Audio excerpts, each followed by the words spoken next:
Nous l'avons entendu dans la lecture de saint Paul Romain, rien ne pourra nous séparer de l'amour de Dieu qui est dans le Christ Jésus, notre Seigneur. Notre Dieu est amour, et par principe il se donne, et par principe étant amour, ce qu'il veut faire sans cesse, c'est la communion, c'est l'unité, c'est rassembler.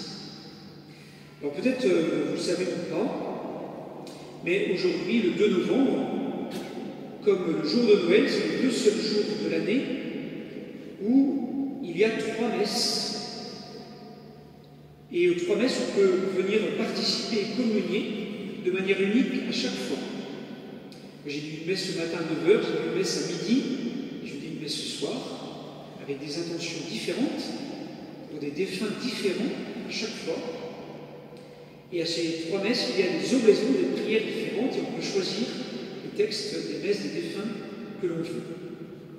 Et c'est de même à Noël, la messe de minuit, la messe du matin, de l'aurore et la messe du jour.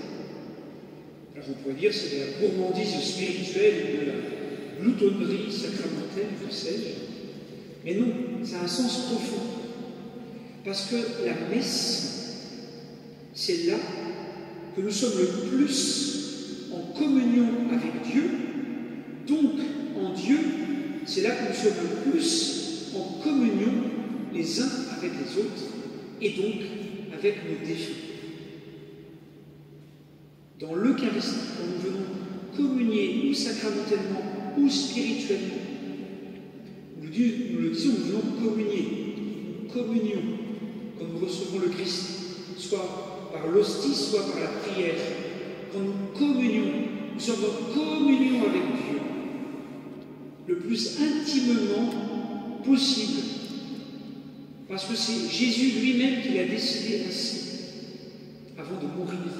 Et bien sûr, en mourant et en ressuscitant, Jésus a décidé d'être toujours avec nous, jusqu'à la fin des temps, par le sacrement de l'Eucharistie, qui est le lien, qui est le sacrement de l'unité et le lien de la charité, de l'amour, de la communion. C'est Jésus lui-même qui l'a décidé, qui l'a institué, qui en a fait sa présence réelle au milieu de nous.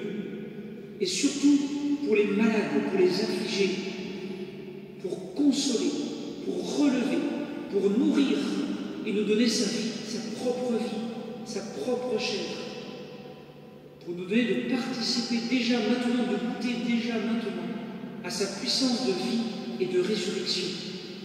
C'est Jésus qui l'a décidé. Et l'Église ne fait que continuer ce que Jésus a décidé. Dans le sacrement de l'Eucharistie, nous sommes en communion avec Dieu, et dans le cœur de Dieu, dans le cœur de Jésus. Nous sommes en communion les uns avec les autres et avec nos défunts. C'est pourquoi il est si important, et c'est le sens du fait de donner des messes, d'offrir des messes pour nos défunts. Nous avons la tâche de prier pour eux, afin qu'ils puissent être en chemin vers la demeure du Père et rentrer dans la lumière de Dieu. Et bien sûr, eux qui sont plus proches de Dieu que nous, et nous demandons leur prière, qu'ils prient pour nous, qu'ils intercèdent pour nous aider, nous les vivants, qui sommes en chemin, en pèlerinage sur cette terre, que nos défunts, en communion avec les saints et saintes que nous avons fêté hier, et tout ça est tellement beau, cette communion de l'Église sur terre et au ciel, de leur demander de prier pour nous, afin que nous tenions bon dans nos épreuves, dans nos difficultés, que nous tenions bon dans le combat spirituel, pour continuer de croire, pour continuer d'espérer, pour continuer d'aimer ce que Dieu veut pour nous. Alors nous demandons leur prière.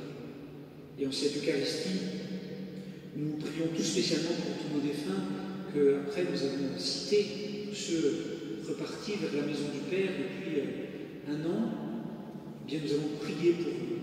Parce que oui, nous le croyons, dans l'amour de Dieu, nous sommes en communion de manière toute spéciale, toute particulière avec nos défunts.